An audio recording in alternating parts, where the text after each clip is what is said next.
Buenas tardes. Esta es la segunda parte de la exposición sobre el concepto de revolución. Mi nombre es Daniel Malcon. Esto ha sido organizado por el Centro de Estudios Hermenéuticos de la Universidad de San Martín y por Lectura Mundi, también de la misma universidad. Reitero mi agradecimiento a ambas unidades, a Carlos Ruta y a Mario Greco, por invitarme a participar, y a todo el personal que organiza estas sincronicidades em, presenciales virtuales, ¿no? Bueno, la exposición también, como la vez pasada, es una hora aproximadamente, y después habrá un periodo para intervenciones o críticas, comentarios o lo que fuera.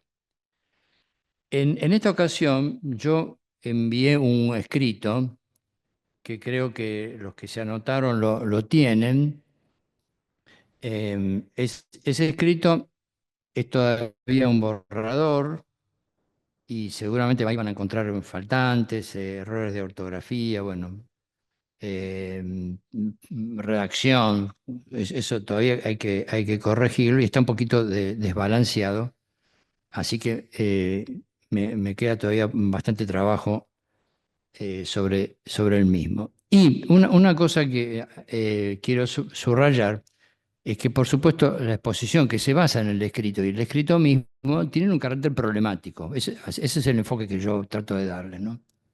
Por eso abundan las preguntas y faltan las respuestas. Bueno, de la estructura prevista de la exposición, nosotros vimos los primeros 4 puntos. Simplemente lo menciono. Una orientación, una especie de introducción, mejor dicho, en base a 3 frases de orientación, una de Cicerón, otra de Hugo Ball y otra de Trotsky. La síntesis hecha por un autor que es Arthur Hayto sobre los antiguos, o sea, el concepto de revolución, sobre todo en Grecia, y alguna mención para Roma. Ese es el punto 2 que vimos la vez pasada. El punto 3 se refiere al vocabulario moderno, o sea, la palabra misma revolución, su etimología, sus sentidos básicos, basados en el libro de Alain Rey, Revolution, Histoire d'un mot, o sea, revolución, historia de una palabra. Y finalmente, el punto 4, que pretendió ser una especie de síntesis primaria de algunos significados principales de la palabra y el concepto revolución. Esos fueron entonces los 4 primeros puntos. Seguimos ahora con los siguientes, por supuesto. Y el primero yo lo llamé, podemos llamar la dupla ciudad-campo. La dupla ciudad-campo, que es clásica en la sociología y también en la antropología, y tiene mucho que ver con el concepto de revolución. Yo asocio de manera muy básica y muy simple y obvia los términos dinámica y estática a esta dupla, adjudicando, por supuesto, a la ciudad el momento de lo dinámico y lo que podemos llamar el campo, la vida rural, el momento de la estática. En términos de la revolución y, por ejemplo, en relación a la revolución rusa, en el periodo prerevolucionario, bastante largo, que antecede a la revolución rusa, hubo una pregunta muy importante que tiene que ver con esto, y que sencillamente puede formularse del siguiente modo: ¿la revolución ha de ser urbana o campesina? La revolución es algo que hace la clase obrera urbana, el obrero de fábrica sobre el cual pensó y trabajó Marx, o es campesina. ¿Mm? Bueno, eso es una preocupación bastante importante. Tiene que ver, por ejemplo, con el populismo ruso. ¿Mm? Eh, y con discusiones en el seno del marxismo incluso es parte de la famosa correspondencia que la militante populista, marxista Vera Sasulich sostuvo en su momento con Marx, porque de alguna manera le plantea una pregunta más o menos similar. Y em, es una cuestión importante por algo que a nivel hipotético yo formulo.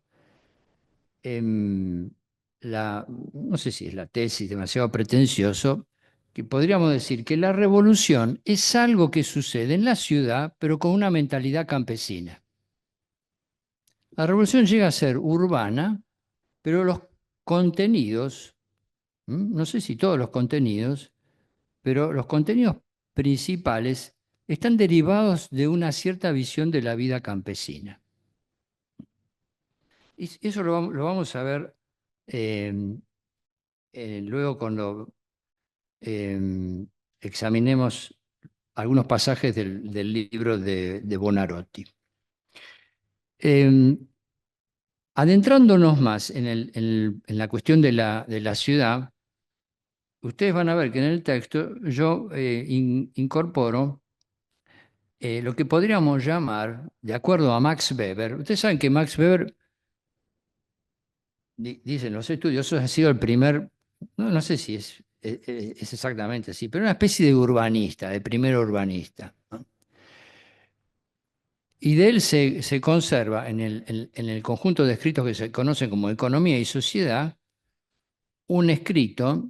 Ustedes saben que ese libro voluminoso no es un libro que escribió Weber, es una colección de escritos que su mujer, Marianne Weber, editó unos años después que Weber falleciera en 1920. Y eso incluye un escrito llamado La ciudad, que es muy importante, a pesar de su carácter fragmentario, ¿no? Incluso hay dudas si Weber pretendió que se llamase La ciudad o cómo. Cosas que suelen pasar con... Mm. Em, y ahí Weber indaga algunas de lo que podríamos llamar las dinámicas internas de la sociedad.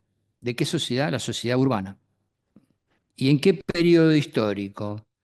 Desde fines de la Edad Media, o una Edad Media ya avanzada, cuando reverdece la vida urbana en, en Europa. Y ahí Weber esboza lo que podríamos llamar el origen parcialmente servil de la burguesía. ¿Por qué? Porque muchos burgueses importantes de origen noble o no, en un periodo de expansión comercial y económica de estas ciudades, se valían de los servicios de sus siervos, ¿m? De los más hábiles, los más calificados, para llevar mercadería, para hacer negociaciones, o sea, eh, mm, trabajos económico-comerciales de cierta responsabilidad. E iban premiando a esos siervos con creciente libertad, hasta llegar a la libertad completa. Entonces, ¿qué hacían algunos de estos ex siervos? Se ponían a competir con el anterior señor. ¿Por qué? Pues ya conocían el negocio, conocían los clientes, conocían las materias primas, conocían procedimientos. Y bueno, ahora lo voy a hacer yo. Por eso es posible hablar de un cierto origen servil, ¿no? O por, por un origen parcial servil de la burguesía. Y esta cosa que puede sonar poco correcto, de que aquellos que tienen ese origen casi esclavo, ¿m? Cuando se liberan se transforman en señores, ¿no? Proceso que no es tan raro de que ocurra, ¿no? Que suene un poco incorrecto, ¿no? Em, esa es una dinámica interna de las ciudades y esas sociedades urbanas del medioevo tardío, que van increyendo en la historia moderna. Y en el periodo más propiamente revolucionario, o sea, siglo XVIII, XIX, XX, ese movimiento debe ser denominado de una manera más rigurosa, y que supone el pasaje de una sociedad estamental a una sociedad de clases. Cuestión que no necesariamente está muy clara, porque consta de un problema, que es el estudio de la sociedad estamental, que es algo que no está tan estudiado como la sociedad de clases, porque se lo considera lo estamental una rémora del ancien régime. Es una cosa del pasado. Y lo moderno serían las clases. Pero pasa que eso que llamamos clases es una transformación de los estamentos. Entonces, si no se concibe bien qué es un estamento, cuesta un poco entender qué es una clase en el sentido moderno. Si uno va, por ejemplo, a algunos textos, por ejemplo, la filosofía del derecho de Hegel, donde hay unos pasajes formidables sobre la sociedad civil, hablamos de 1820, Hegel mantiene la estructura estamental. ¿M? Que tiene una palabra alemana, Stand, ¿no? Acá tenemos nuestra profesora que me va a corregir, pero que se diferencia de clase, que es otra, no solo es otra palabra, sino que es otro concepto. Y en un momento determinado, Hegel usa las dos palabras con un sentido muy preciso. Para sorpresa nuestra, si nosotros leemos el manifiesto del Partido Comunista de 1848, o sea, 28 años después, el libro de Hegel, van a ver que aparecen los dos términos, sobre todo cuando se habla del Mittelstand, o sea, el estamento medio, ¿no? Y el hecho de que ahora ya el manifiesto se encuentra con un mundo donde hay clases, ¿no? Eso lo vamos a ver en, en unos minutos. Por lo tanto, ateniéndonos de manera sencilla a esta dinámica, podríamos preguntarnos, ¿cuáles son o cuál puede ser una función de la revolución o de las revoluciones modernas? Uno podría decir, bueno, el pasaje de una sociedad estamental a una sociedad de clases. Producir esa, esa transformación. Lo que de alguna manera, y esto es terminología bastante común en las ciencias sociales, se puede también denominar con el paso de lo tradicional a lo moderno. Y eso recibió en el siglo XX un nombre, modernización. Acá en el Río de la Plata hubo un gobierno, que fue el gobierno de Alfonsín, que arrancó con una impronta guiada con la palabra y el concepto modernización. Después, eso quizás se perdió, pero el programa de la modernización de la sociedad argentina continuó bajo distintas vías, ¿no? Y hoy yo creo que estamos viviendo una nueva etapa, diferente en la concepción, una nueva etapa de ese proceso. Por lo tanto, esta dinámica de la sociedad civil, dinámica propia, interna, de estamento a clase, de tradicional a moderno, es muy importante porque ese es el trasfondo y es uno de los el escenario del evento de lo que llamamos revolución. Y por supuesto es un pasaje de lo estático a lo dinámico. ¿Mm? Hay que tener en cuenta que estático no quiere decir inmovilidad, no necesariamente, ¿no? O sea, estático puede ser un movimiento que se repite como el movimiento de los astros, eterno, ¿no? Aunque cualquiera que haya estudiado el origen del universo, yo no me especializo en eso, sabemos que ese movimiento no es eterno. Porque el universo empezó, según algunos, con un Big Bang, después se ordenó y se nos presenta en el cielo como bello y ordenado, pero los comienzos fueron un poco tumultuosos, digamos, ¿no? Pero en todo caso da esa impresión, ¿no? Esa estaticidad que tiene ciertos movimientos. En cambio, lo que llamamos dinámica es la pretensión de no repetir. Siempre estamos moviéndose y buscando algo nuevo, innovando, revolucionando. ¿Mm? Y como vimos la vez pasada, la palabra revolución tiene un uso banal que puede adjudicarse a cualquier cosa, para un producto, una costumbre, a las revoluciones, a la revolución sexual, a la revolución en los métodos de enseñanza, métodos de aprendizaje, fabricación de automóviles, eh, por supuesto, revolución industrial, revolución tecnológica, revolución en la comunidad, las que ustedes quieran, hay para todos, digamos, no se angustien porque hay.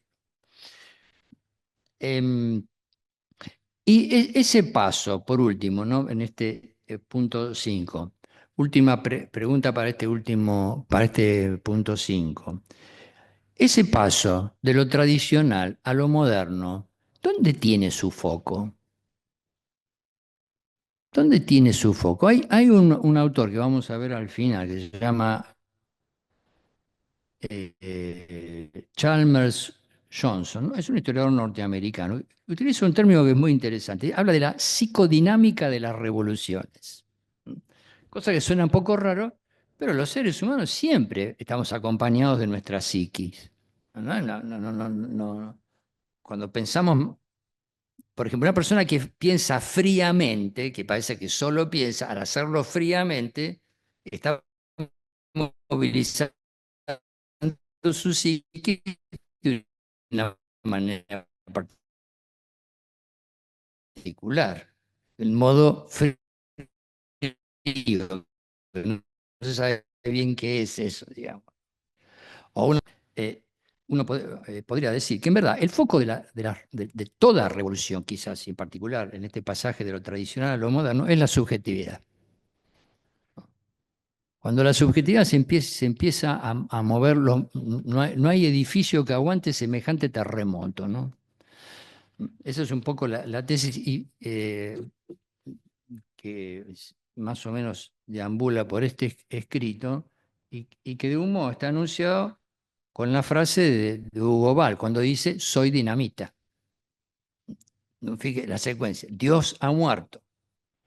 Para que yo sea dinamita tiene que morir Dios. Un mundo colapsó. El único que queda en pie soy yo, ¿no?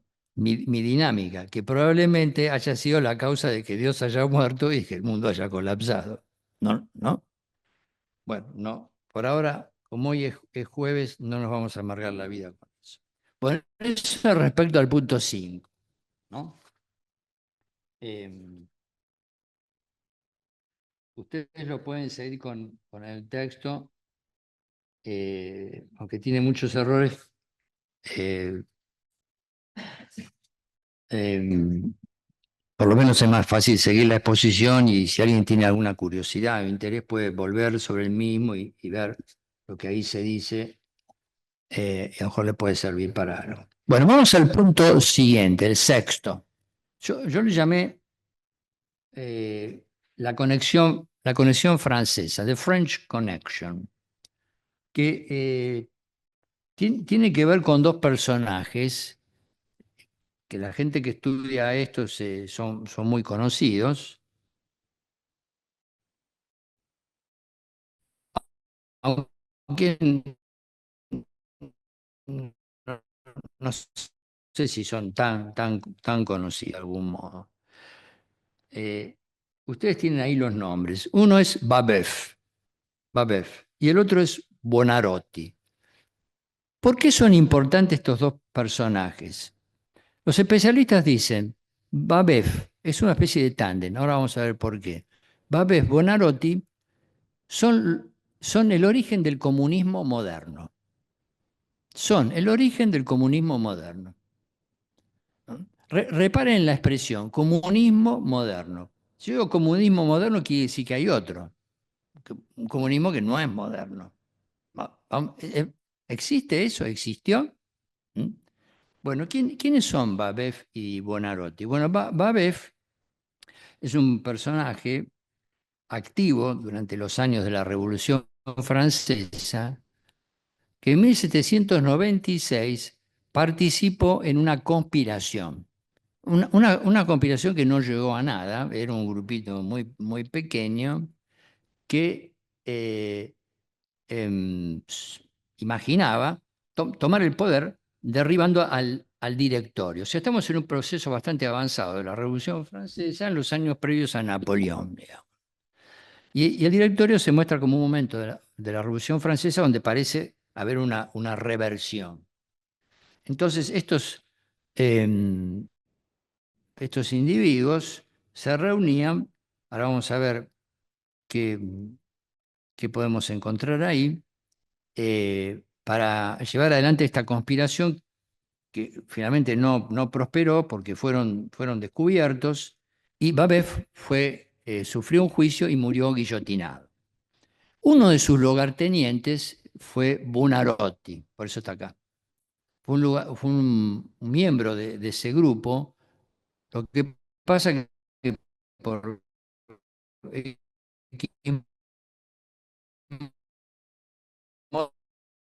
motivos Buonarroti no fue ajusticiado, por lo tanto, pudo salir de Francia. Y Buonarroti llevó una vida política, una vida de militante, revolucionario, de conspirador, que ha llevado a decir que Buonarroti fue el primer revolucionario moderno profesional. Un tipo que se dedicó a eso. ¿Qué era dedicarse a eso? Bueno, dos o tres cosas. Organizar, vale la redundancia, organizaciones secretas por todos lados, bajo la sombra de la masonería, ¿m? De la carbonería, todo ese tipo de organizaciones clandestinas, semiclandestinas, que podían llegar a ser células activistas, no necesariamente terroristas, pero células de acción política. Fíjense, rápidamente viene Napoleón, vienen las guerras napoleónicas, ¿no? Más tarde viene la restauración monárquica. Es un ambiente contra la Revolución Francesa. Y en todos esos años, quienes mantuviesen esos ideales no tenían mucha alternativa que permanecer en una cierta clandestinidad. Bueno, Buonarroti fue muy importante por eso. Pero en verdad, Buonarroti es mucho más importante por otra cosa. Por otra cosa. ¿Por qué? Porque Buonarroti escribió un libro sobre la conspiración de Babet.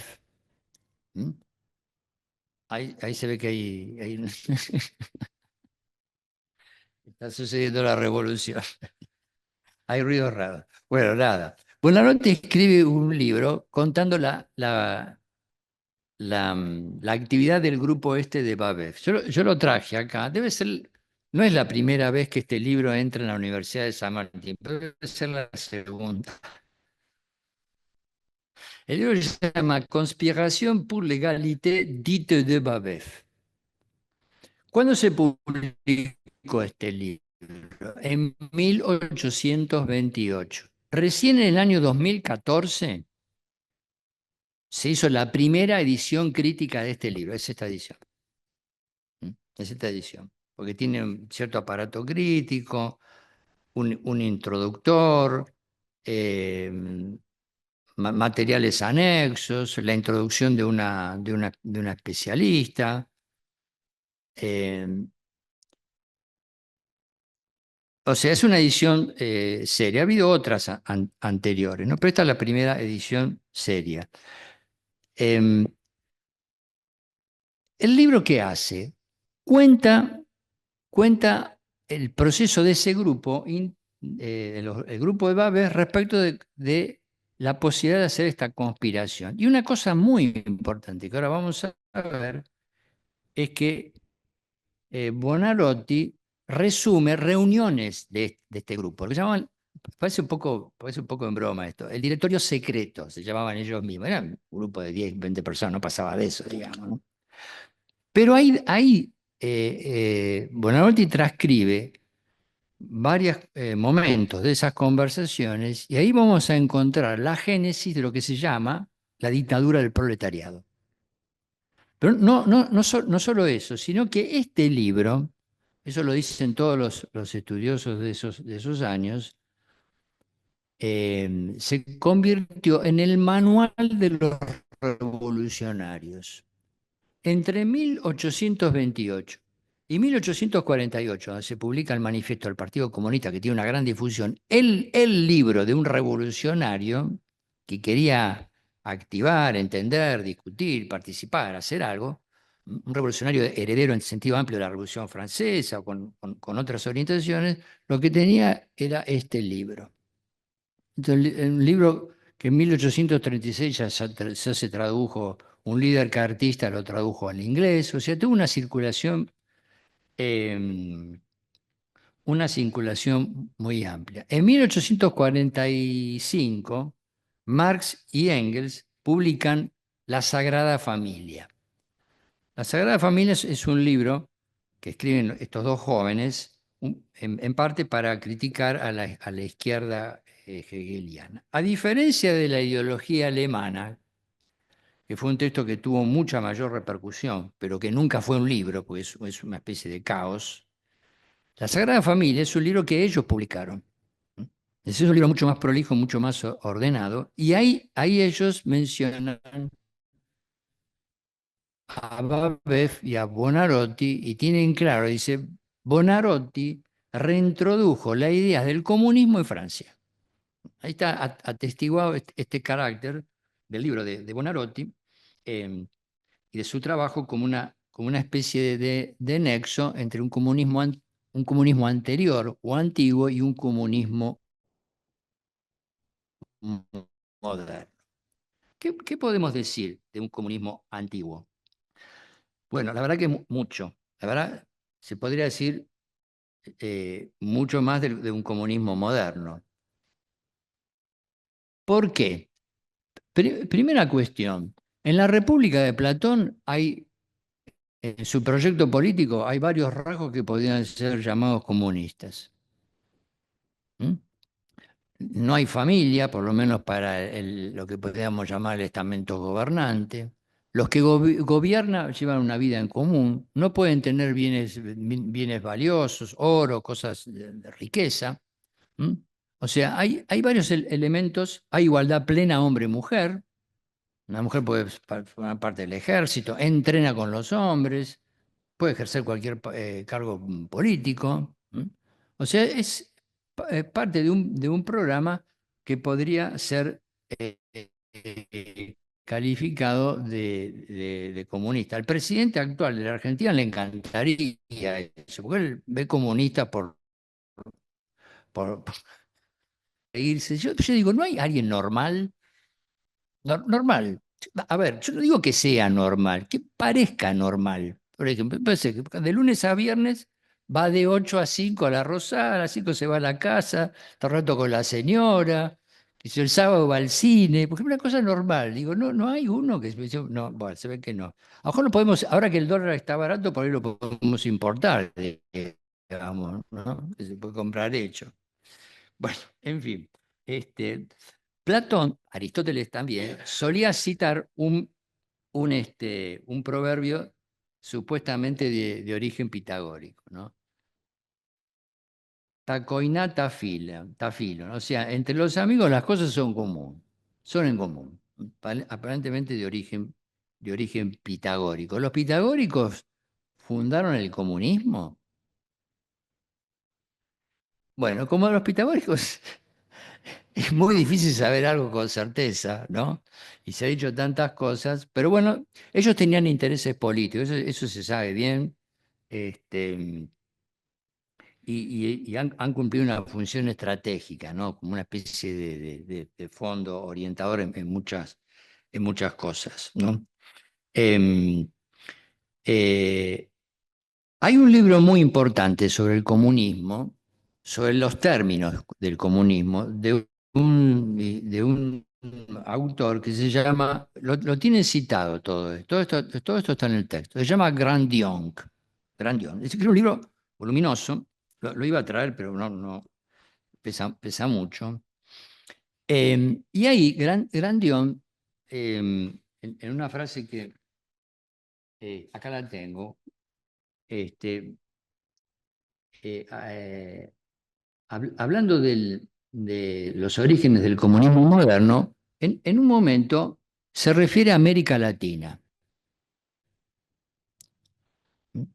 y se refiere a las misiones jesuíticas en América Latina. Y dice esto, en 1610, mientras otros grupos en Europa, como los hermanos moravos, que tenían proyectos comunistas, dice, en el Paraguay existió el más vasto y durable emprendimiento comunitario que jamás haya visto la luz antes de la Revolución de Octubre, o sea, las revoluciones jesuíticas o guaraníticas, superiores en ese entonces en extensión a la Francia actual, y que ese experimento duró más de 150 años, hasta transformarse esa región en una colonia española en 1768. Lo más notable que cita Grandión es que esa experiencia de los jesuitas se basaba en ciertos pasajes de un texto evangélico. Ustedes saben que el Nuevo Testamento tiene los evangelios, Mateo, Marcos, Lucas, Juan,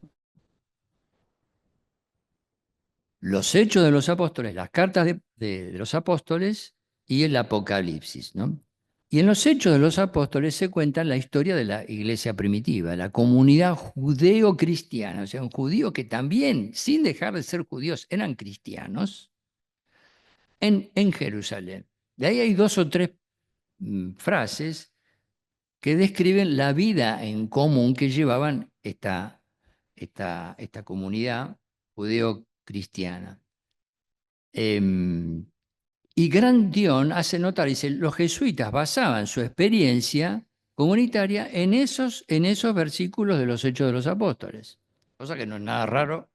¿Por qué? Porque esos versículos orientaron la vida monacal cristiana durante siglos.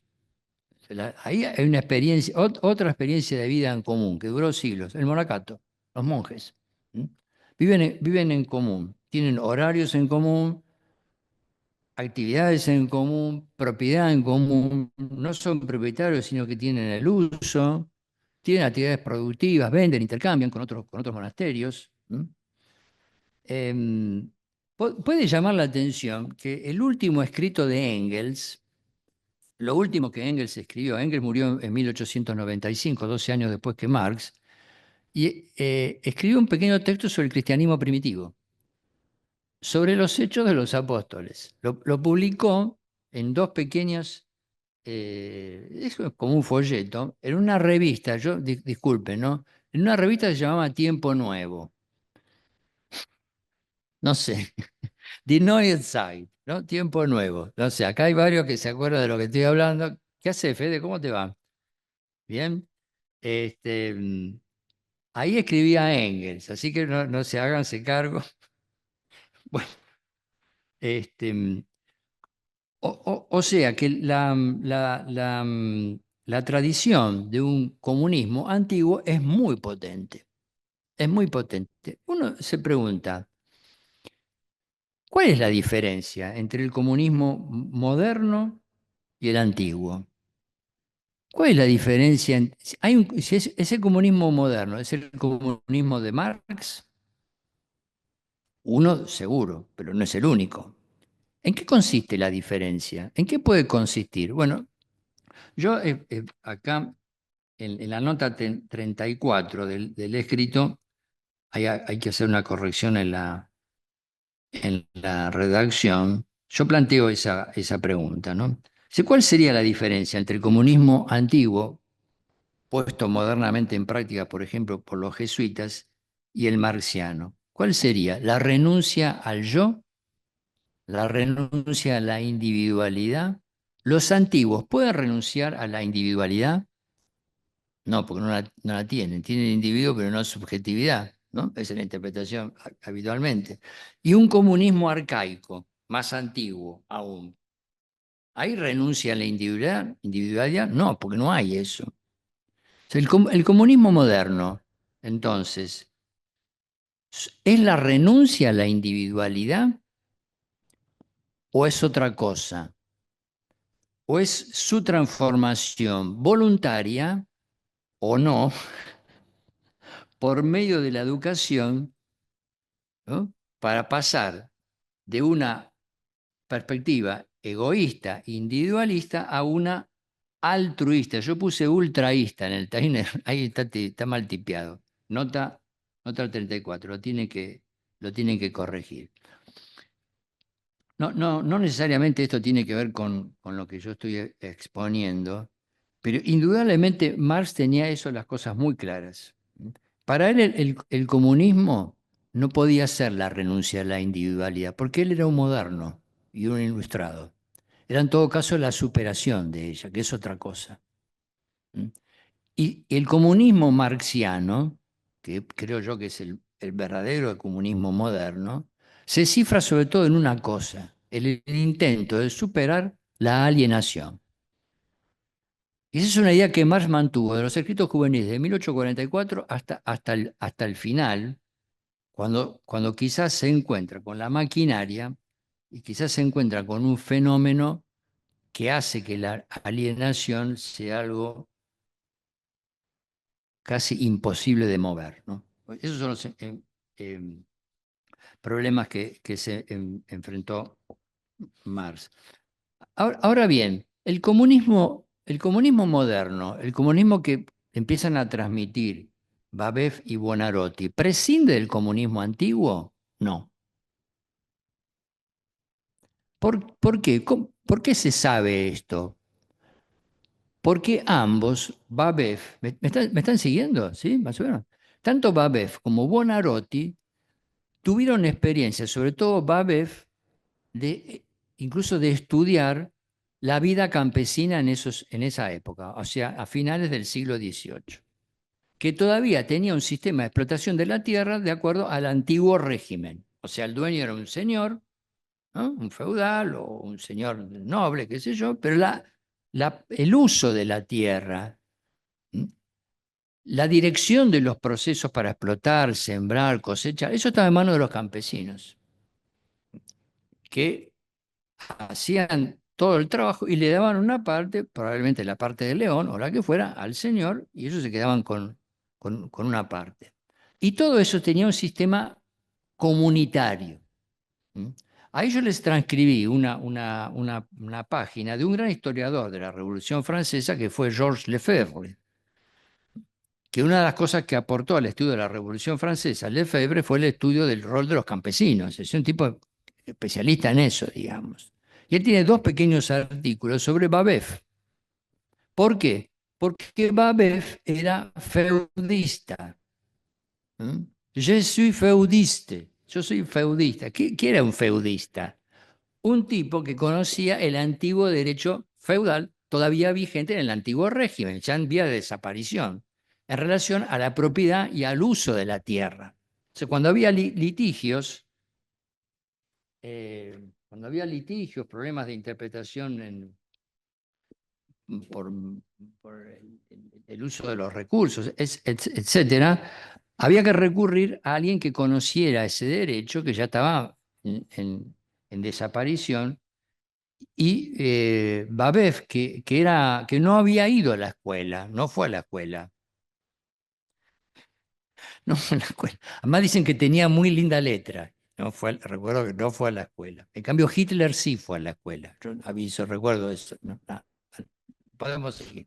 Bueno, este, em, de modo tal que Babev conocía, conocía muy bien eso. Y conocía ese modo de, de uso, de administración, de trabajo, de tipo mm, eh, comunitario, ¿no? Algo similar, y a esto no me tengo que olvidar. ¿En qué zona vivió Babev? ¿En qué zona de Francia? En una de las zonas principales en términos agrícolas de Europa, que es la Picardía, la Picardie. Eso es el norte de Francia. Una zona agrícola aún hoy vigente, amplia, lluviosa, húmeda, muy apta para el cultivo. ¿Mm? En esa zona vivió Babev. El editor de este libro, un tal Jean-Marc Schiappa, que tiene un libro sobre Babev, aventura algunas hipótesis interesantes, porque dice, la Picardía es una zona muy importante en Francia con gran tradición histórica. Por ejemplo, fue escenario de grandes agitaciones campesinas. Por ejemplo, la Grande Jacquerie, famosa.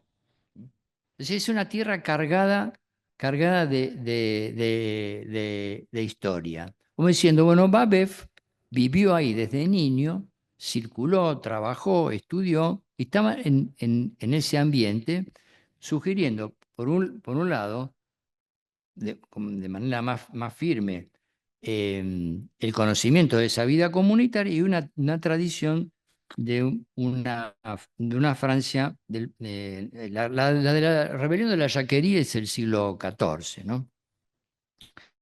Eh, algo similar, algo similar sucedió con Buonarroti, pero esta vez en la isla de Córcega, donde él vivió, jovencito, vivió 2 años, y ahí también observó este tipo de explotación de la tierra. O sea, Babes Buonarroti son la conexión para el comienzo del comunismo moderno, pero llevan detrás, con ellos, llevan una especie de mentalidad, ¿no? de un comunismo arcaico, centrado sobre todo en qué, en la idea de comunidad.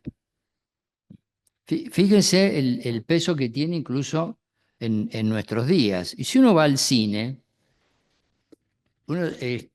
acá con Valledores estamos estudiando cine, Valledor, perdón, estamos estudiando cine con Fareta, ¿no? Digo bien, ¿no?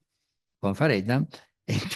Pero uno ve en películas que bueno, no son ideológicas, ven una exaltación de la vida comunitaria, una vida primitiva comunitaria buena. Por ejemplo, el Hobbit de Tolkien, típico, ¿no? Tanto sea en El Señor de los Anillos como en el Hobbit. Por ejemplo, en Avatar, ¿no?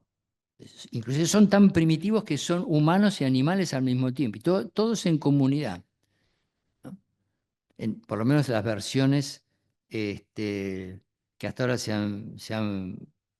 van por la tercera ya, ¿no? Creo la segunda, no sé. Bueno.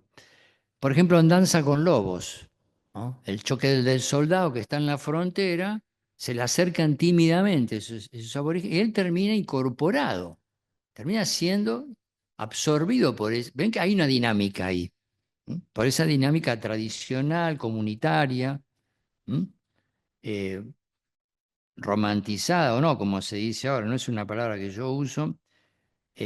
Por ejemplo, en Matrix, si ustedes observan, no en la primera, yo creo que en la segunda o tercera, hay una escena casi de una especie de fiesta orgiástica en esa comunidad, se llama Sion, se llama, ¿no? Que son los, exacto, que son los resistentes a esas máquinas que dominan, ¿no? Y fíjate una escena de una fiesta donde hay una especie de fusión, donde el individuo desaparece. Es una exaltación de la comunidad, ¿no? Los nazis, según Frenkel, hay un estudioso, yo lo cito, eh, ¿cómo decís, Laura? Frenkel es el psiquiatra, ¿no? No, este es un abogado que escribió un libro sobre el nazismo. Era abogado de los sindicatos metalúrgicos de origen judío, y obviamente cuando los nazis, me desvío un minuto, toman el poder en el 33, empieza a tener problemas, y él escribe un libro sobre el nazismo, lo escribe en alemán, y finalmente se pudo ir a Estados Unidos, ¿no? Y logra sacar el manuscrito. Entonces, el libro se llama The Dual State, el estado dual. ¿Y por qué hay que mencionarlo en inglés? Porque en Estados Unidos se traduce del alemán al inglés, y después el texto alemán se perdió. El original no está. Después se hizo una edición alemana retraduciendo la edición inglesa al alemán. pero contando con un documento que era un Ur-Doppelstadt, el documento, especie de borrador, ¿m? Con lo cual, de alguna manera, reconstruyeron el original. La edición castellana es reciente, del año 2022, editorial Trota, El Estado Dual. ¿Y qué dice Frenkel? ¿Mm? Lo que nos interesan son dos cosas. Una me interesa para esto y otra no. ¿Por qué habla de un Estado dual? Porque dice, hay un Estado, que tiene que ver un poco con la revolución, hay un Estado normativo en el nazismo, ¿no? Implementan un Estado normativo y un Estado prerrogativo. Un Estado que sigue las normas del derecho público, las normas de la administración, la burocracia, los procedimientos, las políticas, etcétera, y un Estado de la decisión. Dice, bueno, los nazis con la cúpula política invadieron, fíjense que el nazismo gobernó 12 años sin cambiar la constitución de Weimar. Solo activó el famoso artículo, no me acuerdo el nombre, sobre el estado de excepción. Hace 12 años estado de excepción. Y el estado de excepción entra en el Estado manteniendo el momento técnico burocrático, pero interceptándolo con el decisionismo político. Vean, me lo permito decir porque, bueno, creo que los que estamos acá más o menos nos conocemos, y si no, mucho gusto. Una cosa de esta naturaleza sucede en Argentina. Hay una persona que en el gobierno actual de Argentina no tiene cargo, ¿no? Y sin embargo tiene un poder enorme. Eso es el Estado dual. ¿Mm? ¿Mm? Perdón, si les gustará o no, pero ese es el esquema nazi. Los nazis no fueron los únicos en implementar esto, ¿no? O sea, invadir el Estado con la política, es decir, bueno, el foco es no las decisiones de orientación política, sino las decisiones que toma el partido. Y dentro del partido, la facción y la cúpula. Y todos tienen que obedecer a eso. Digamos. Así sea, o si uno es ministro, tiene que bajar la cabeza frente a un tipo que es un comisario político. Bueno, bien. ¿Cuál es la otra cosa que dice Frenkel respecto de la comunidad? Dice, para los nazis la comunidad era un fetiche, o sea, una especie de obsesión. En esos años se escribió un libro sobre la idea de comunidad. Yo también lo cito, ahora no sé dónde está pero si ustedes lo buscan lo van a encontrar, que es el libro de Tönnies, de Ferdinand Tönnies. Tuvo 8 ediciones en vida. El libro se llamó Comunidad y Sociedad. Es un libro fundamental. Recién hace unos pocos años se hizo la primera edición crítica de ese texto, o sea, con todas las variantes. 1000 páginas, son 1000 páginas. Lo editó una editorial alemana muy sofisticada que es JCB Moore. Debe salir 300 euros o más los gastos de envío. Y que no te encuentres en la aduana Santiago Caputo, ¿no? Porque dice, bueno, pague, no sé, qué sé yo. Es una cosa, bueno, pero es un libro muy influyente. Los nazis lo quisieron cooptar a Tönnies, pero él se mantuvo aparte. Es un libro muy, muy importante, digamos, ¿no? Bueno, más o menos con esto podemos concluir el punto sexto, ¿m? Em, referido a la conexión Babel-Buonarroti y al trasfondo, la conexión hacia el comunismo moderno y aún así un cierto trasfondo campesino que ellos mismos transmitieron a partir de sus experiencias diversas. El punto siguiente, hay que retener los nombres de Babet Buonarroti, sobre todo el de Buonarroti porque vamos a volver con él. ¿Cuánto me queda, Laura, Mariano? Un cuarto de... Bueno, pueden ser 16 minutos. Claro, bueno, está maravilloso. Bien, no, estamos bien, sí. Bien. No, cuando las mujeres gobiernen, el mundo va a ser diferente, digamos. Va a ser mucho más ordenado. Por lo menos va a ser más ordenado. Bien, el punto séptimo, entonces vamos rápido. Yo lo dediqué al manifiesto del Partido Comunista. Por varios motivos, ¿no? Eh, que los podemos enunciar sin necesidad de ir a las frases. Yo transcribí, nada, por una cuestión de vicio de profesor, algunas frases que a lo mejor pueden ser interesantes para este enfoque. Son cinco frases, pero lo importante es lo siguiente. El manifiesto del Partido Comunista comienza insospechadamente, además de la famosa frase del fantasma, etcétera, etcétera, comienza con un gran elogio a la burguesía. Por ejemplo, Bruno Bongiovanni dice, es un gran especialista italiano, dice, nunca se escribió semejante elogio a la burguesía. ¿Mm? Sobre todo, ¿en qué sentido, no? Hay frases obvias. Bueno, la burguesía es el resultado de una serie de procesos revolucionarios, utiliza nuevamente un Belsum. Este, ella misma no puede existir sin revolucionar todo el tiempo los medios de producción. ¿Mm? Bueno, hay muchas frases de esa naturaleza, ¿no?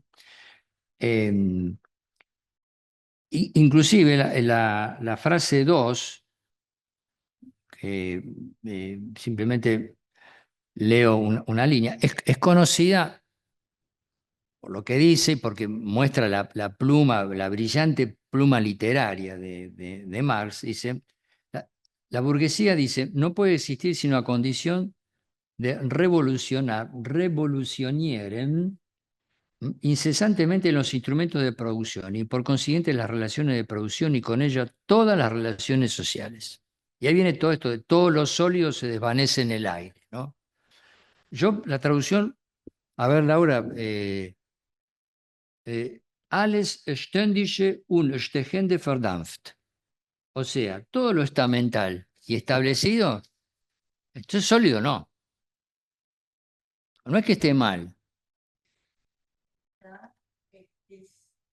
Que tiene suelo, Claro, eso es stechen, pero ständige es estamental. O sea, lo que voló por el aire es el esquema estamental. Sí, eso se evapora, se evapora, ¿no? Eso está bien, más o menos. ¿Mm? Pero lo sólido, que no es que esté mal, pero que Marx utiliza dos palabras, deja de lado la idea del estamento, ¿no? Por eso yo propongo decir, en verdad, todo lo estamental y estable, que no es simplemente un cambio de un sistema social a otro, porque un cambio de un sistema social a otro es un cambio de mentalidad. Hay otros valores, hay otras buenos, malos, regular, pero es otra manera de ver el mundo. Entonces, por eso insisto en esto. Es muy difícil entender el concepto moderno de clase si uno no sabe qué es un estamento. Y que tampoco es tan sencillo, porque responde a una mentalidad muy diferente a la nuestra. Bueno, muy bien. Y una frase tremenda, ¿no? Como sigue, ¿no? Un poco triste, si se quiere, ¿no? Dice, todo lo sagrado es profanado. Y esto, los hombres, al fin, se ven forzados a considerar serenamente sus condiciones de existencia y sus relaciones recíprocas. O sea, como varias veces dice, la burguesía corrió el velo, ¿no? De lo que parecía mágico, sagrado. O sea, ahora lo que queda es money, money, money, ¿no? Los intereses reales, ¿no? Por eso, fíjense que unos años antes se adjudicó a Napoleón, no sé si es verdadero o histórico haber dicho la frase más terrible que quizá pueda decirse, ¿no? Todo hombre tiene su precio. Lo cual es compatible con la idea marciana de que finalmente somos mercancía, ¿no? Bueno, hay varias frases de esta naturaleza, ¿no? Este, y em, la, eh, la concepción marxiana marxista que aparece ya acá, que le adjudica al proletariado ser la clase revolucionaria por excelencia. ¿Por qué? ¿Por qué esto? Porque si la burguesía es el resultado de un largo proceso de transformaciones y llegamos a un momento de transformación final, ¿m? En esa secuencia, si el proletariado da vuelta a eso, lo cambia, lo trastoca, lo que hace es trastocar toda esa historia. ¿No? O sea, al proletariado, es una argumentación muy hegeliana, al negar y superar a la burguesía, está negando y superando todos los pasos anteriores que la burguesía realizó para llegar a donde. ¿Se entiende esto? Y por lo tanto está moviendo el conjunto de la historia. Por eso dice, es la clase más revolucionaria. Uno podría decir, hasta que aparezca otra, si es que es así. Digo. Lo cual plantea entonces, que en el escrito lo van a encontrar, plantea varios problemas eh, que son los siguientes. Amén de esta pregunta, ¿qué es una clase?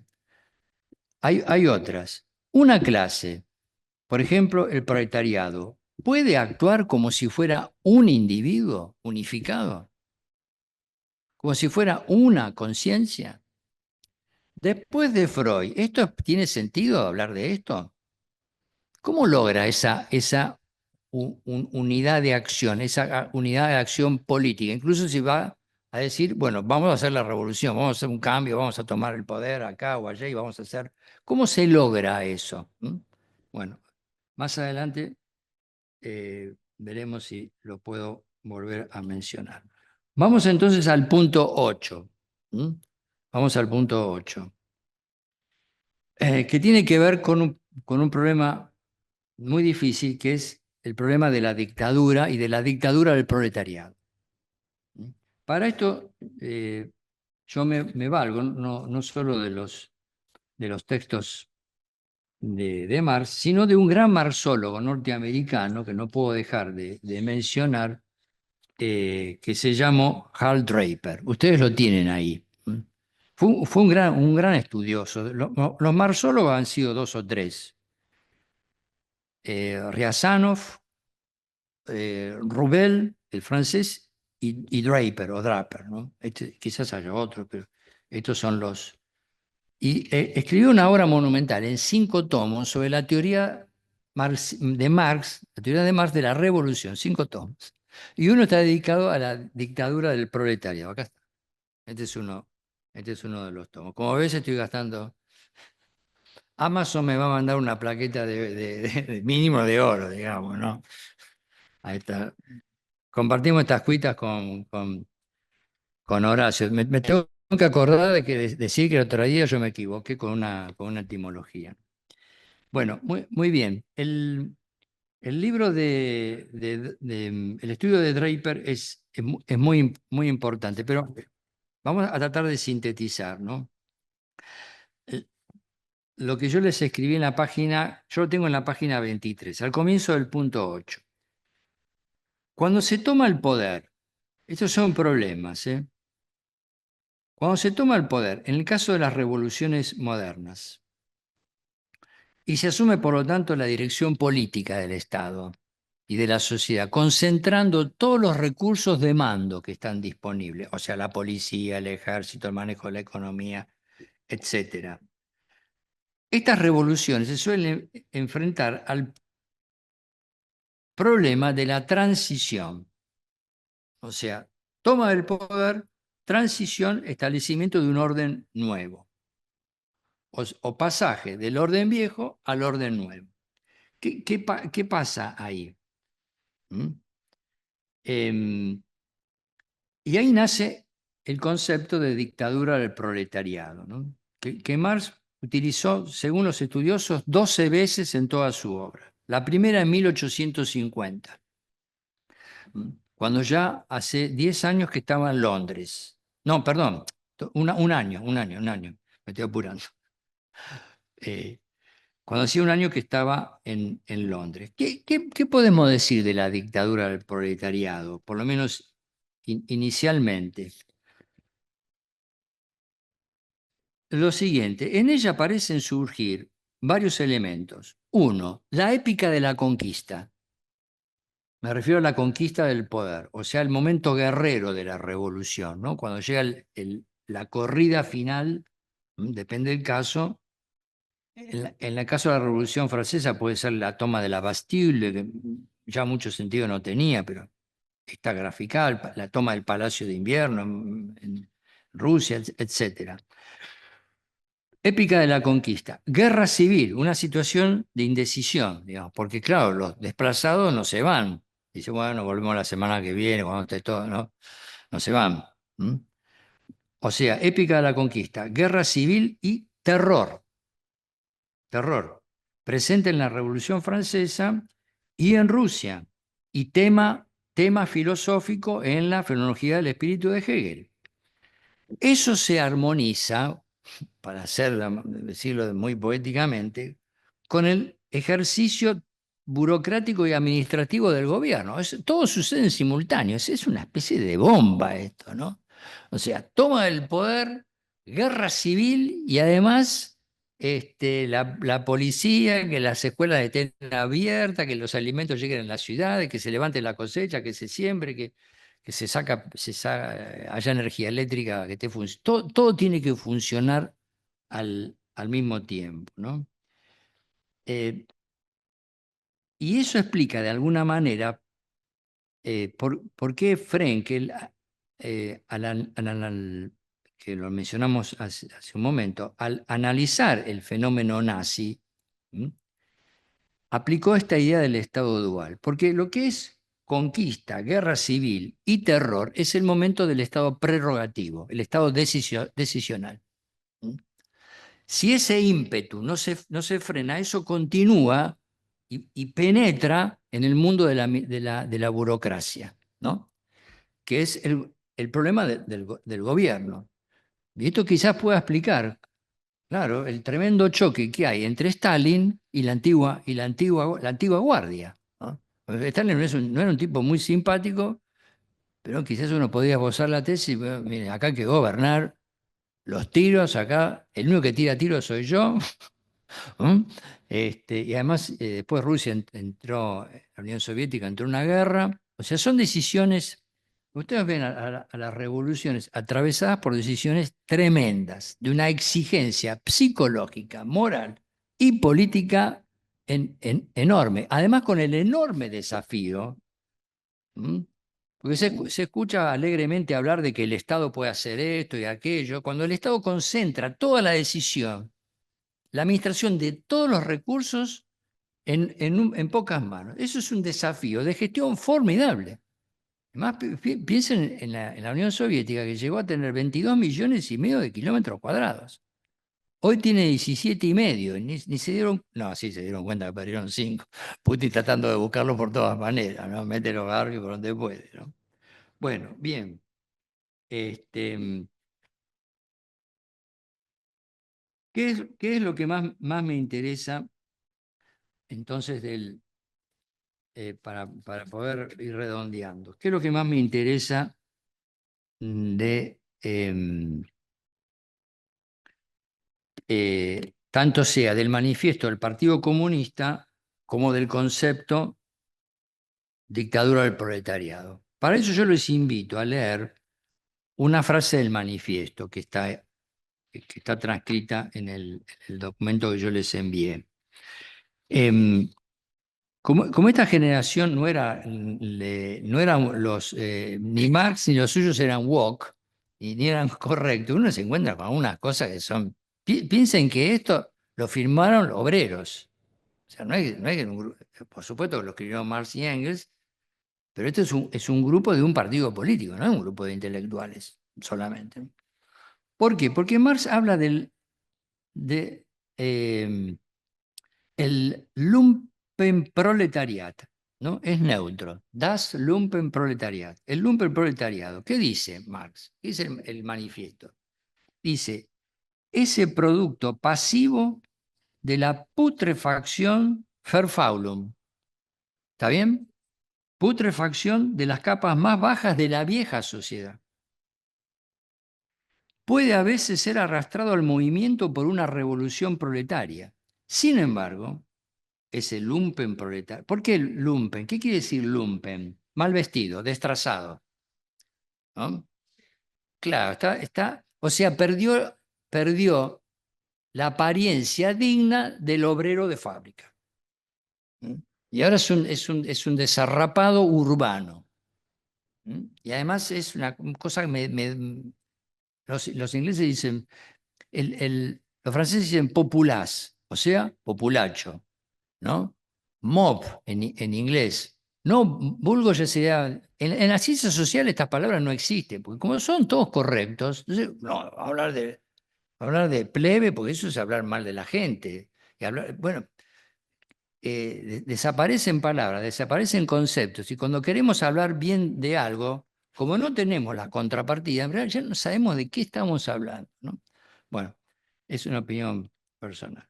Bien, entonces, ¿qué es esto del lumpenproletariado? ¿No? Dice, sin embargo, dice, en virtud, esto es muy importante, se puede ser arrastrado a una revolución. Sin embargo, o sea, pero, es una adversativa, pero en virtud de todas sus condiciones de vida, esto es muy importante, en virtud de todas sus condiciones de vida, está más bien dispuesto a venderse a la reacción para servir a sus maniobras.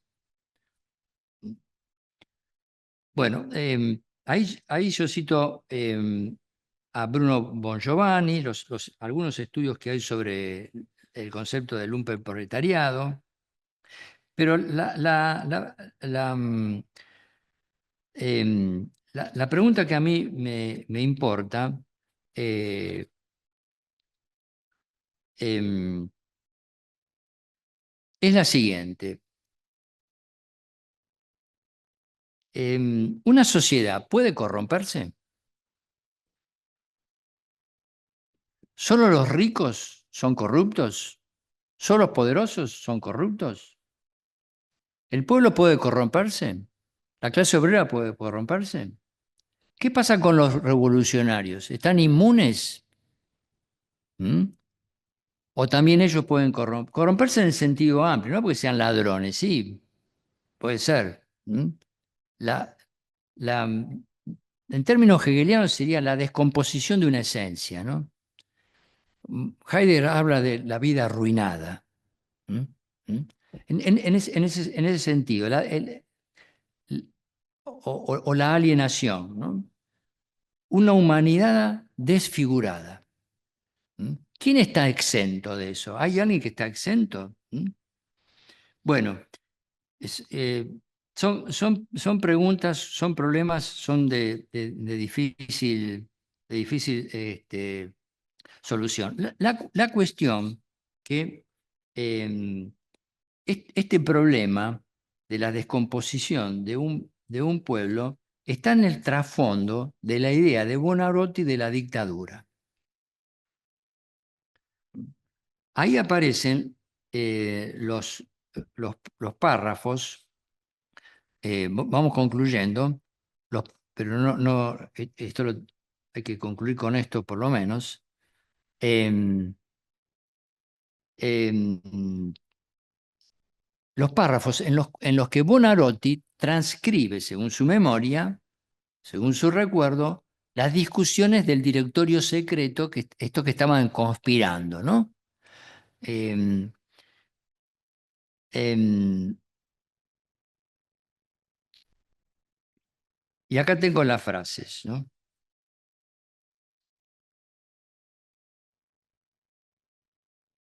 Dice Buonarroti, después de haber establecido que se debía dirigir la acción del pueblo contra el gobierno existente, o sea, contra el directorio, estamos hablando del grupo de los seguidores de Babev, estamos en 1796, están conspirando, ¿m? Es el directorio secreto que se reúne.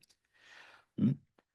El directorio secreto tuvo que resolver una cuestión que las circunstancias volvía muy espinosa. Se trataba de determinar a través de qué forma de autoridad se reemplazaría enseguida aquella de la que se meditaba su destrucción, o sea, la transición. La historia y la experiencia de la Revolución Francesa les había advertido que el efecto cierto de la desigualdad era dividir la nación. En el texto original dice cité, sería la polis, la sociedad, la nación. Crear intereses opuestos. Estoy leyendo a Buonarroti, ¿no? Recordando las reuniones del directorio secreto de 1796. ¿Qué ha hecho el antiguo régimen, ¿no? Esto. Ha dividido, ha creado intereses opuestos, ha fomentado pasiones enemigas y todo igual, todo lo que sucede ahora, digamos, ¿no? La polarización, ¿no?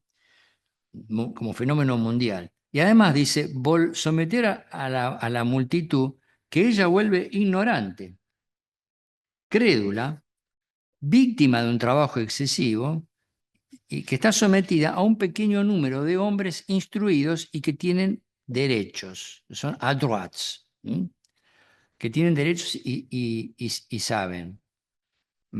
De ahí se concluía esto, dice Buonarroti, un pueblo, obviamente el pueblo francés, ¿no? Tan extrañamente separado del orden natural, no era capaz de hacer elecciones útiles. O sea, un pueblo separado del orden natural quiere decir un pueblo corrompido, destruido, desfigurado por, según la perspectiva de ellos, por esas prácticas que acabo de mencionar, y que lo hace incapaz de tomar decisiones útiles. Tenían necesidad, esto es textual, de un medio extraordinario que pudiera reemplazar una situación donde les sería posible ejercer efectivamente y no ficticiamente la plenitud de la soberanía, ¿no? Bueno, ese medio no es otro que la dictadura. Más adelante, en una nota al pie, Buonarroti eh, desarrolla esto, ¿no? Habla de un tópico muy importante, ¿no? Que no hemos desarrollado, que en general está en el ideario de toda revolución. La revolución es regeneradora. Supone una especie de resurrección, de reforma de lo humano. ¿Mm? Las experiencias de la Revolución Francesa, y más particularmente las turbulencias y las variaciones de la Convención Nacional, han suficientemente demostrado que un pueblo cuyas opiniones se han formado bajo un régimen de desigualdad y de despotismo es poco propicio al comienzo de una revolución regeneradora a designar por su sufragio los hombres encargados de dirigirla y o sea, no puede elegir. ¿Por qué? Porque está corrompido. ¿Mm? Ojo, Draper dice más adelante, ¿no? Draper era un opositor a la Unión Soviética, un crítico, dice, no, Buonarroti no es un cínico, es honesto, él cree que ese pueblo no está en condiciones, ¿no? Y honestamente propone una solución, buena o mala. Esta tarea, continúa Buonarroti, no puede pertenecer sino a ciudadanos sabios y corajudos, Platón, el estamento gobernante, y los guardianes, los filax, ¿no? Los que estudian y los que ejercerán entonces el timos, ahí aparece, ¿no? Ciudadanos sabios y corajudos que, enamorados fuertemente de amor por la patria y por la humanidad, hayan por mucho tiempo sondeado las causas de los males públicos, o sea que han estudiado. Esos son los que tienen que gobernar, que están libres de los prejuicios y de los vicios, que ha avanzado en las luces, o sea que ha difundido la ilustración, ¿no? A sus contemporáneos. Suena un poco ingenuo, que desprecian el oro y las grandezas vulgares, ¿no? Esto acá no se verifica en Argentina. Se verifica en otra. Han puesto su felicidad en volverse inmortales, asegurando el triunfo de la libertad. Hal Draper, ¿m?, denomina a este tipo de dictadura propuesta por Buonarroti con un nombre bastante particular. Dice Educational Dictatorship, o sea, dictadura educacional, educativa. ¿Por qué? Porque esa dictadura lo que tiene como misión es crear una nueva mente. ¿Por qué? Porque la mente, después de siglos del antiguo régimen, la mente de ese pueblo está desarmada, desarticulada. Batalla cultural. ¿Mm? Entonces, ahora, mediante un proceso de transformación, hay que crear una nueva mente. Los nazis querían crear una segunda corteza cerebral. O sea, querían meterse dentro del cerebro, ¿no? Esa zona superficial que tiene ciertas funciones, etcétera, ¿no? Eh, bueno, este es el nacimiento. Hay alguna frase más, las tienen todas transcritas, así que este, las pueden seguir. Bueno, tengo que concluir con una mínima observación sobre el punto 9. Bueno, creo que queda claro cuál es al menos el contexto donde nace el concepto de dictadura y después se va a traspasar a dictadura del proletariado. El concepto de dictadura que tiene que ver con la dictadura del proletariado. El concepto de dictadura es muy antiguo, ¿no? Por supuesto. Bueno, el punto 9 solo lo menciono. Ahí hay varios eh,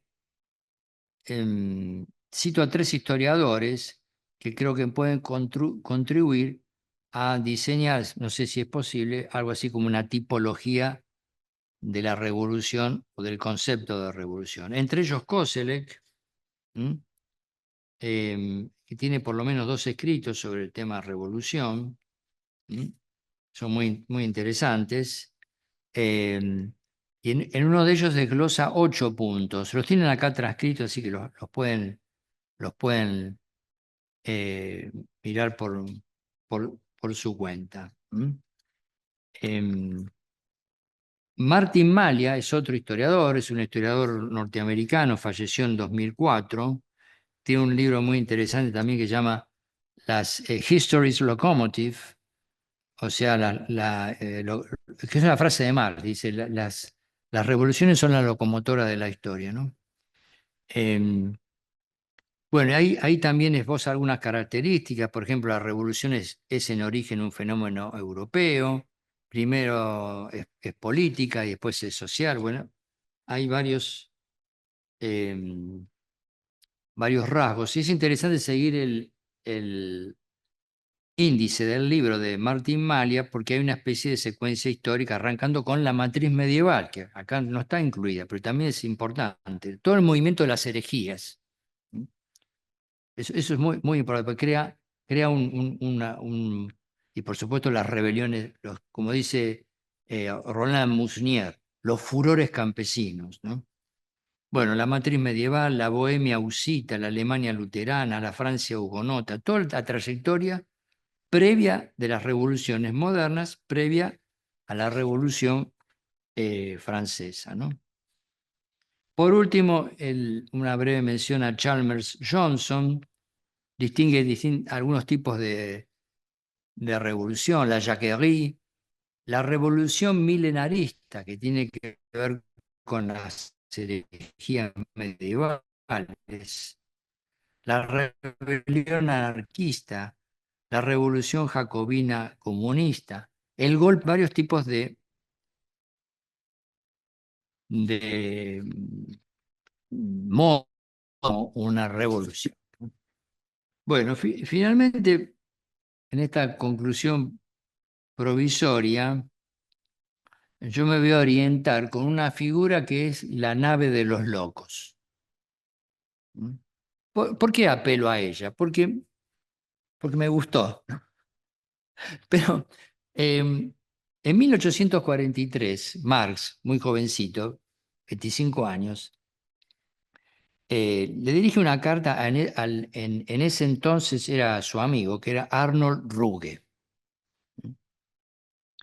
Y en la carta, Marx dice algo así, dice, eh, si hubiera una nave que navegase, una nave llena de locos, ¿no? O de necios, no es exactamente lo mismo.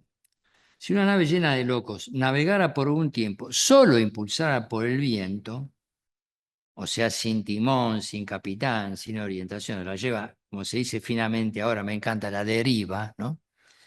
Es muy chic. Fuera derivando, ¿no? Em, Esa nave, dice, para incredulidad de los locos, llegaría igualmente a su destino. Y agrega esto, dice Marx, este destino es la revolución que está ante nosotros. ¿Mm? Bueno, este es otro aspecto, digamos, que el ante nosotros, die uns vorsteht. ¿Mm? Pues una traducción castellana dice, el futuro que nos abruma. No sé, salvo que haya mucha bruma, no sé, no entiendo, ¿no? Bueno, está ahí adelante y es la inminencia, ¿no? Que es una experiencia particular del tiempo de que profundiza la densidad de lo ahora. Entonces, la oportunidad, el kairos, ¿no? Ahora, es ahora, es inminente, ya, si lo dejamos pasar, no sucede, ¿no? Eso era típico de esa generación. Y que le da además a Revolución, comparando con la nave de los locos, aunque la nave de los locos vaya aunque la nave esté poblada de locos y no tiene, va a llegar igual, porque la historia tiene un peso y una potencia que ella llega por su propia fuerza, ¿no? Se impone como una fuerza destinal. Eso en 1843, Marx todavía no estudió economía política, pero en 1892, hacía 9 años que Marx había fallecido, Engels, en el prefacio de la edición inglesa, Engels había escrito muy juvenilmente, ¿no? Un estudio que todavía parece que es valioso, el libro sobre la situación de la clase obrera en Inglaterra, lo escribe en alemán, y muchos años después se hace una traducción al inglés, y en un prefacio mm, Engels dice lo siguiente: he tenido el cuidado de no borrar del texto de 1842, ¿no? Las numerosas profecías, como entre otras que yo había hecho, de una inminente revolución social en Inglaterra, cosa, cosa que no había sucedido y muchos años después, a ver, 50 años después, Engels reflexiona entonces sobre esa inminencia, ¿no? Sobre ese tiempo, por em, puede ser falso que la inminencia se dé o no. Lo que no es falso es la vivencia. ¿Mm? O sea, ese aspecto de por eso lo de Charme me parece muy interesante, la psicodinámica, ¿no? Es decir, puede ser, como decía Balthusait, las perspectivas depravadas serán todo lo depravadas que sean, pero existen. ¿Mm? Em, la imagen de la nave de los locos había sido eh, tiene su trayectoria, pero fue título de un libro en 1494 de un renano que se llamaba Brandt, de Sebastian Brandt. Das Narrenschiff, serían los necios más que locos, ¿no? O no. O como, Justamente aquellos que se desvían de lo que está establecido. ah, Solo en el cuarto todavía los narran, eran regulares. ah, Entonces son aquellos que se los dice después y narran como los locos, eran los que iban promoviendo y pues no, esto no es me parece buena aclaración porque el libro es un libro raro, es una especie. son los que quieren votar fuera de sus cabales. El R es el loco que está sin sentido, pero el narran, los narran, es este otro aspecto.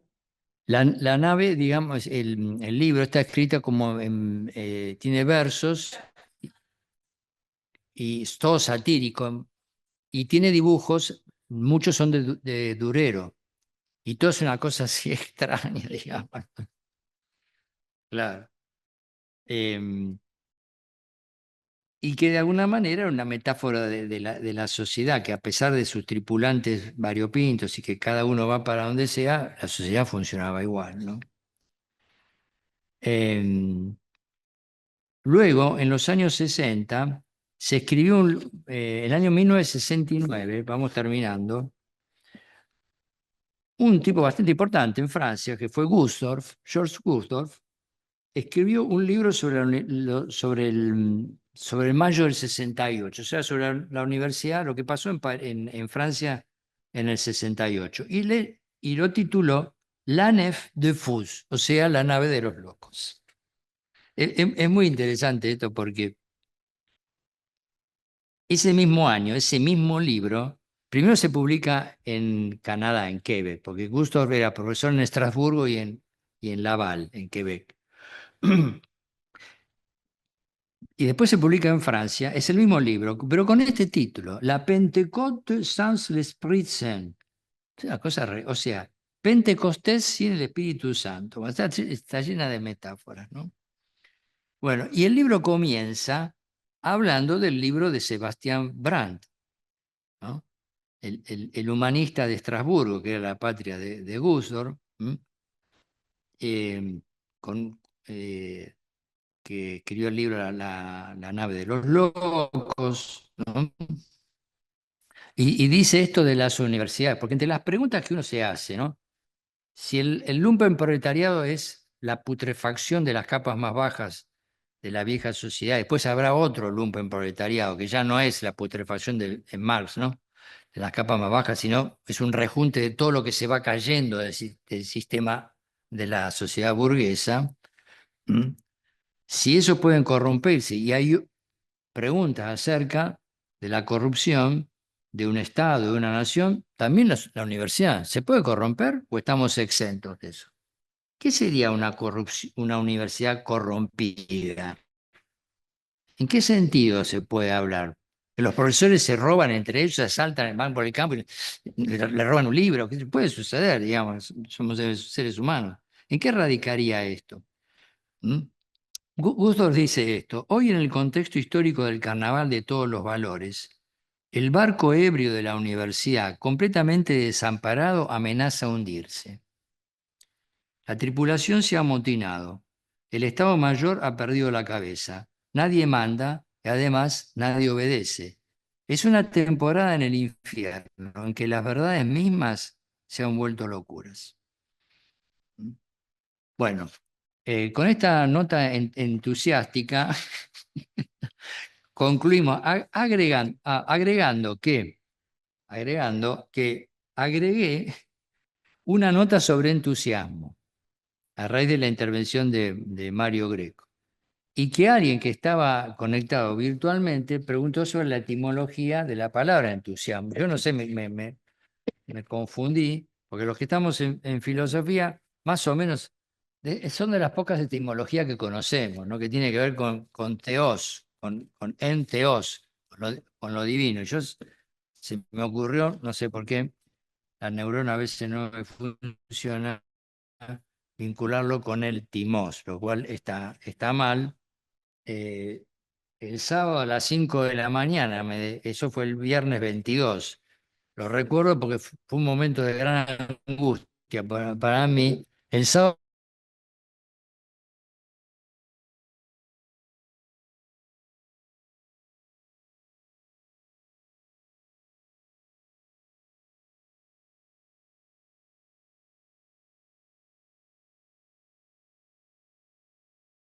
Se frizó el profesor. Ahora vamos a ver. Espera, voy a escribir a ver qué pasa.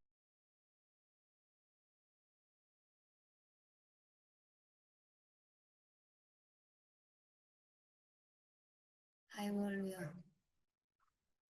Estás muteado. Daniel, estás muteado.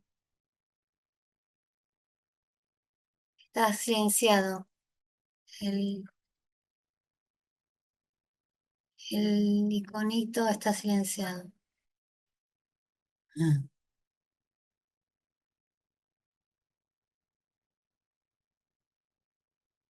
Perfecto, Laura.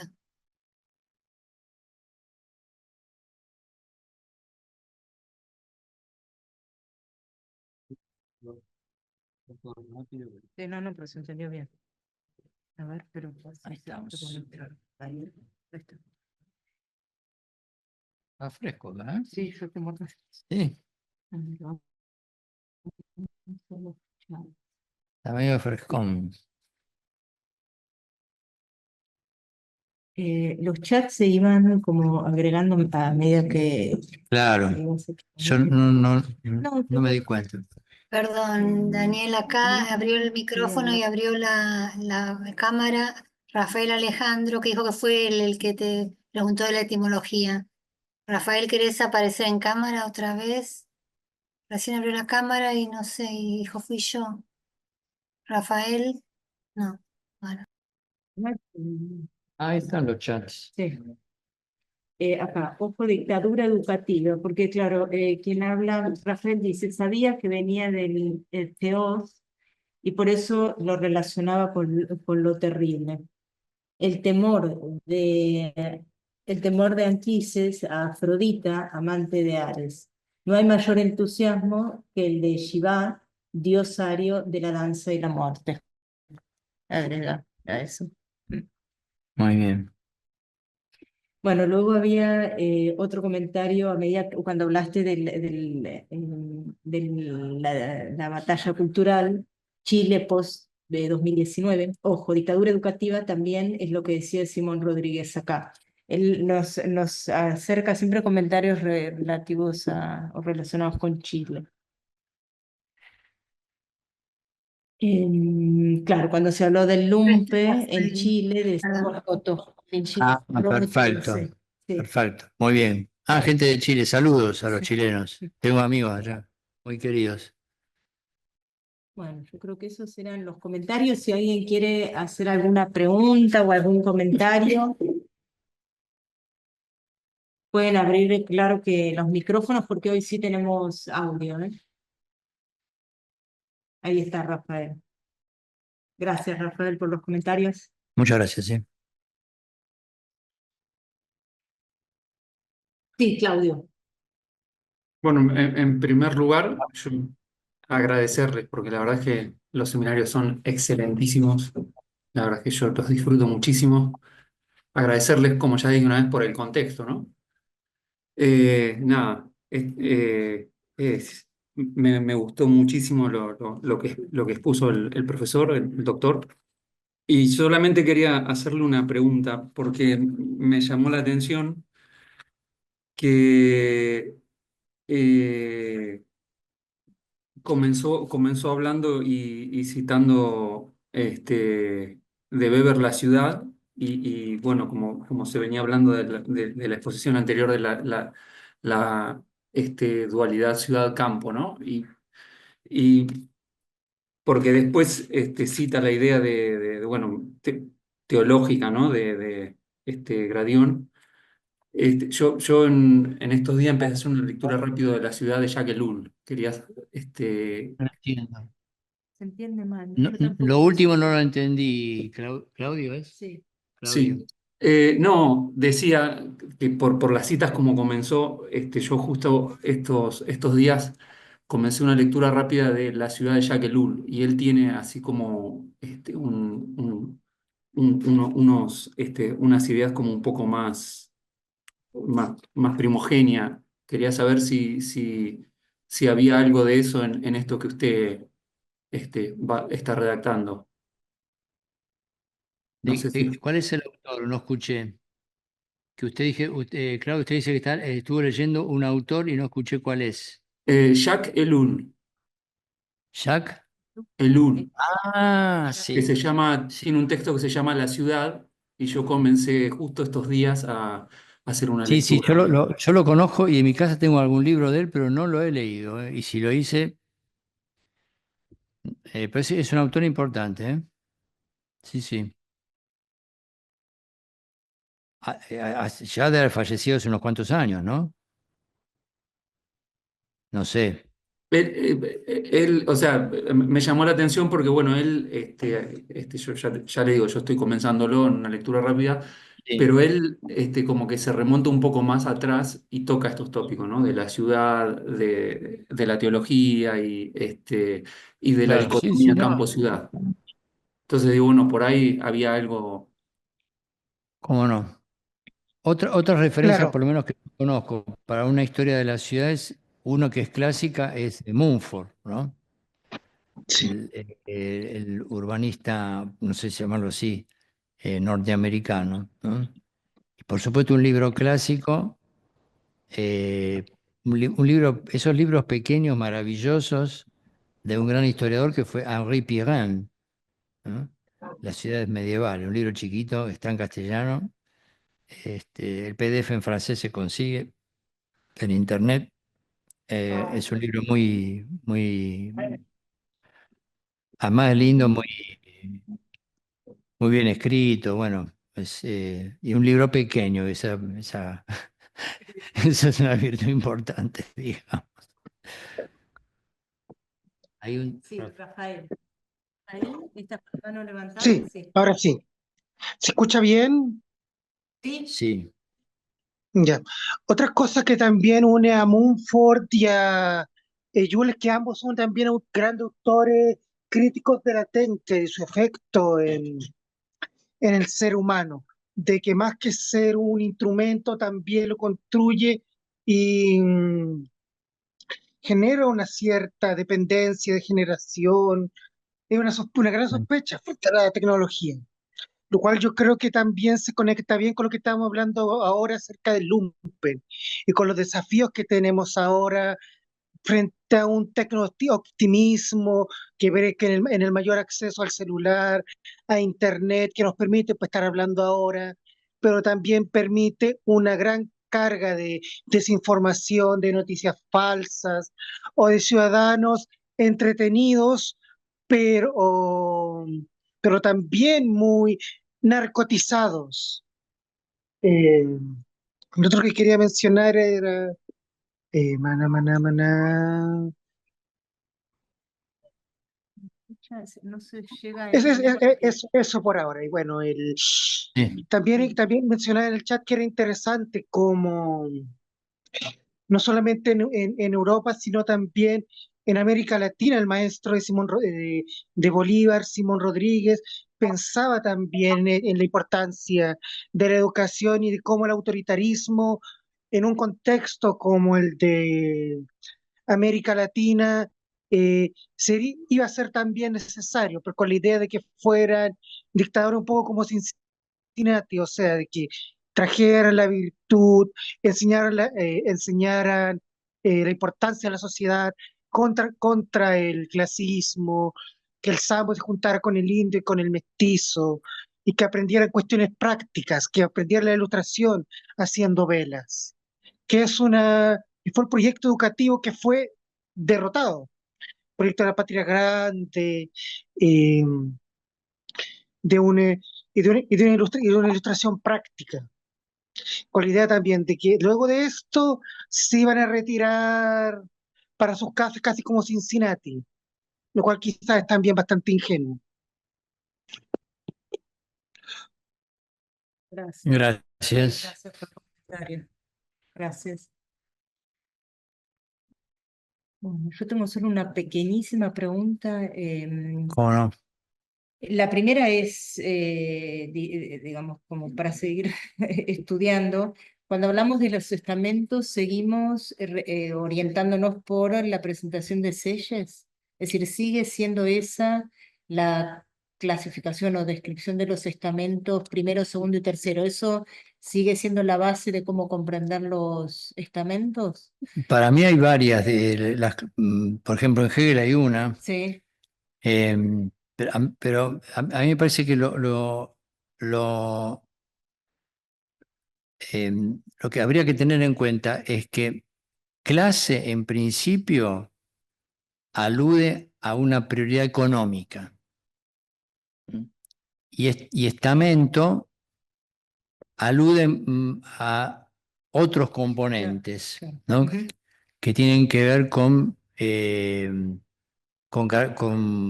aspectos simbólicos, culturales, con una mentalidad, em, eh, con una orientación con un hábitus diferente, Sí, sí, sí, está. ¿no? El hábitus en la sociedad moderna, clase, no exclusivamente, ¿no? Pero primariamente alude a la posición económica. Y, si uno quiere, la clasificación que no falla, ricos y pobres. Ujú. Incluso al interior del estamento puede haber clases, Esa era mi pregunta. puede Por haber eso te pregunto. algo así como clases.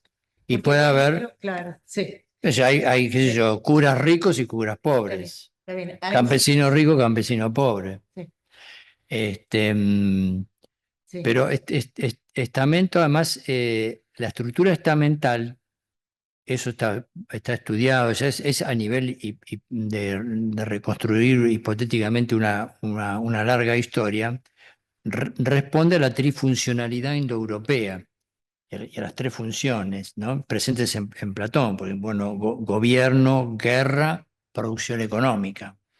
La estructura estamental podría, algunos esquemas pertenecen a eso, pero el mundo donde se da esa estructura estamental en Occidente es el mundo medieval. También hay fórmulas, eso lo estudió Weber, estamentales a lo mejor de 4 componentes, ¿no? El concepto de casta es diferente. Primero, es mucho más rígida, es mucho más cerrada y se acentúan los componentes de clase cultural y de función religiosa, ¿no? Son, este, em, y, pues, casta es una palabra latina, castellana, que quiere decir puro, pureza. ¿Mm? No, por eso hablar de la casta, el lenguaje político vale todo. No importa, digamos, si la gente lo usa y lo entiende, está bien. Pero en lo que hay son sistemas de castas. No hay una sola casta, ¿no?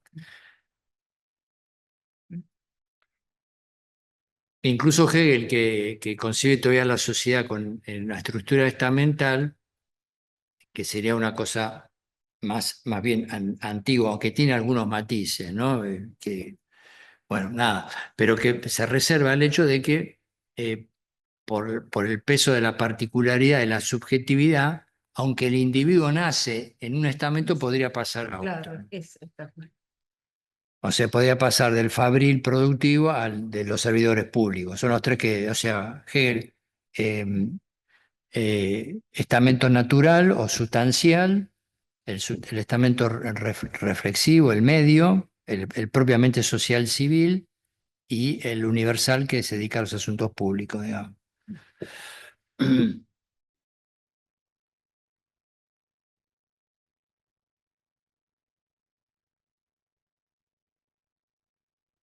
Bueno, Perdón, sí, cuando usted se refiere a nave de Olivos, la dirección de la nave de Olivos, Al número, a la nave de los locos, Ah. a la dirección de la los decisión, ¿qué se puede llegar a? No sé quién lo decía, creo que uno de los filósofos políticos que estudié hace poco, que una revolución o un proceso político tiene que haber una potencia de madurez. O sea, que por más voluntariismo político que se ponga, si el proceso no está maduro, no se exterioriza.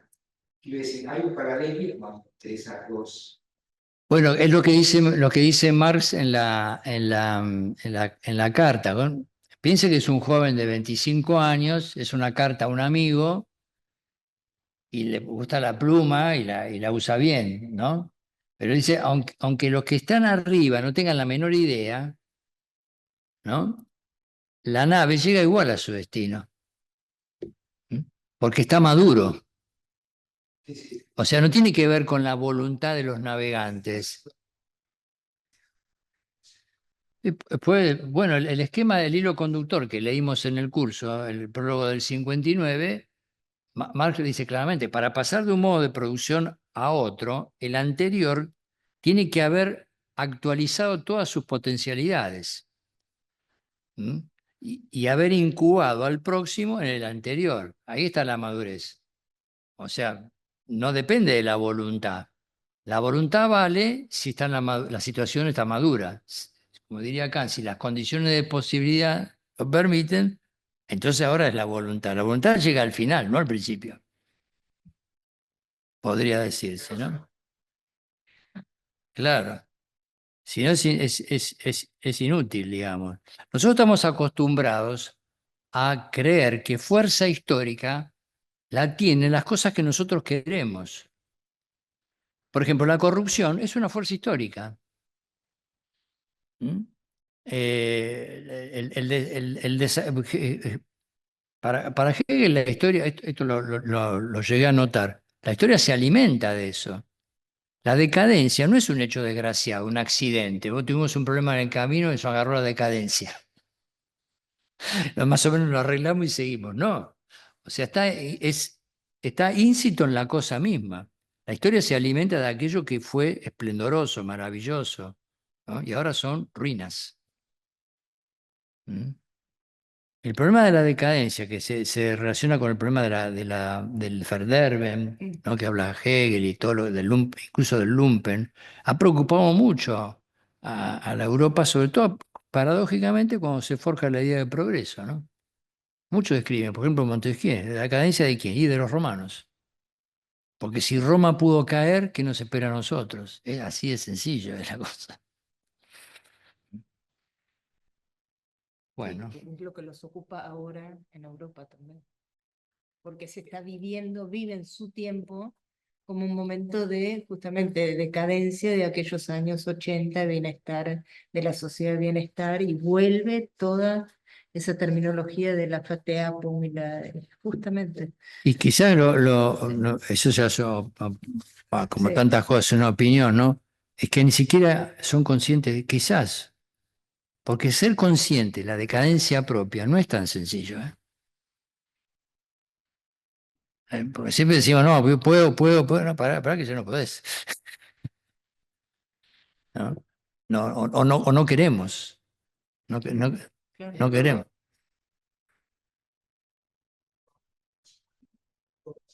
¿Sí? De todos los ministros del Consejo Europeo toman los últimos 2 meses es para hacerse empanada. Es Para para. hacerse empanada. El último carnaval es, por ejemplo, el candidato a canciller de Alemania, Merz, que hace 2 semanas dijo que iba, si fuera canciller, iba a poner un ultimátum a Putin y si en 24 horas no abandonaba Ucrania, iba a mandar los estados. Están chiflados. Claro, no, está bien, está bien. Está bien. No, es una chifladura universal. Sí. No, tal cual. Bueno, muchas gracias, Laura.